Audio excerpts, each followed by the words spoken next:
म्हणजे राज्यपाल बोलून जातील आणि मग गटनेत्यांनी चर्चा करायची। मला कळत नाही की इतकं भांबावलापणा, प्रथा, परंपरा याची काही यांना जाण आहे की नाही। पूर्वी गटनेत्याची बैठक घेऊन त्यावर जर सर्वमत करून घेण्याची माहिती घेण्यासाठी प्रयत्न केला असता, चर्चा झाली असती, त्या विधेयकातल्या मसुद्यावर काही गोष्टीवर प्रकाश टाकता आला असता आणि समन्वयाने मराठा समाजाला न्याय देता आला असता। परंतु उलटं काम या सरकारने केलं आहे। अगोदर राज्यपालाची बैठक, महोदयांचं भाषण आणि त्यानंतर मग गटनेत्यांची बैठक। म्हणून मला वाटतं की सरकारला समन्वय ठेवून काम करायचं नाही, सरकारला विरोधकांना विश्वासात घेऊन काम करायचं नाही, अशी एकूण या सरकारची परिस्थिती दिसते। एकूण हे भांबावलेलं सरकार आहे आणि यांना सर्व प्रथा आणि परंपरा मोडीत काढण्यासाठी किंवा मोडीतच काढलं आहे त्यांनी, अशा प्रकारची स्थिती निर्माण केलेली आहे। तर आज एक दिवसाचं अधिवेशन आहे मराठा आरक्षणाला घेऊन, पण कुठेतरी या म्हणजे हे जे अधिवेशन घेतलं जाणार आहे त्याच्यात काहीच होणार नाही असं राज ठाकरे म्हणाले।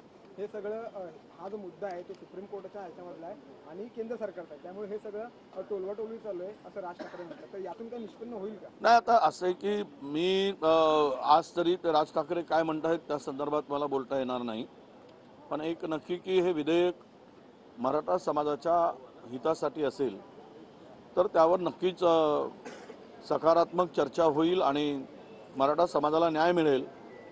आता विधेयकातील मसुदा आज आता आमच्या साईडवर टाकला गेलेला आहे। आता आम्ही ते 17 पानाचे विधेयक आहे आणि अनेक मुद्दे त्यामध्ये आहेत।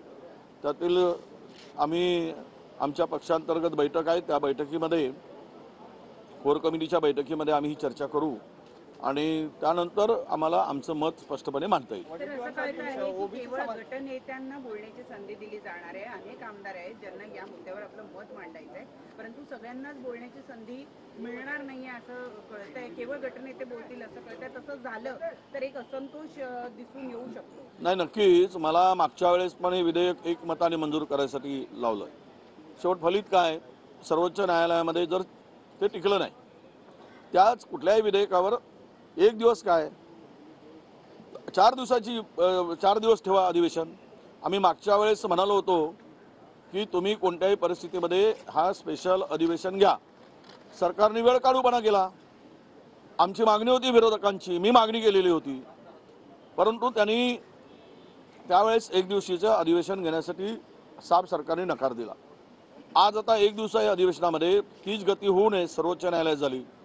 कुठल्याही विधेयकावर चर्चा करून विधेयक संमत झालं तर ते लोकांच्या हिताचं राहील आणि ते टिकेल सुद्धा, परंतु तशी भावनाच सरकारची नाही। क्रेडिट घेण्यापायी सरकारला समाजाला खड्ड्यात टाकण्याचं काम हे सरकार करत आहे असं मला एकूण या पद्धतीवर दिसते आहे। वडेट्टीवार साहेब, तुम्ही ओबीसी समाजाच्या वतीने राज्यभरात सभा घेतलेल्या आहेत, मात्र आज जर सभागृहात तुमच्यासारख्या ज्येष्ठ नेत्यांना जर बोलण्याची संधी नाही भेटली आणि जर विधेयक पारित झालं तर ते नाही कोर्टात टिकलं तर भविष्यात पुढे काय होणार? सरकार जबाबदार राहील। मराठा समाजाला उद्ध्वस्त करण्याचं पाप जर करायचंच असेल तर ती चर्चा न करू देता हे विधेयक पास करतील। अधिवेशनाला सुरुवात पण झालेली नाहीये आणि मंत्रालय परिसरात मुख्यमंत्री आणि दोघी उपमुख्यमंत्र्यांच्या आभाराचे बॅनर तर झळकत आहेत। कसं पाहता याकडे? नाही, आता बॅनर आत्ता झळकलेत आभाराचे, उद्या बॅनर उतरवल्यावर माहीत होईल की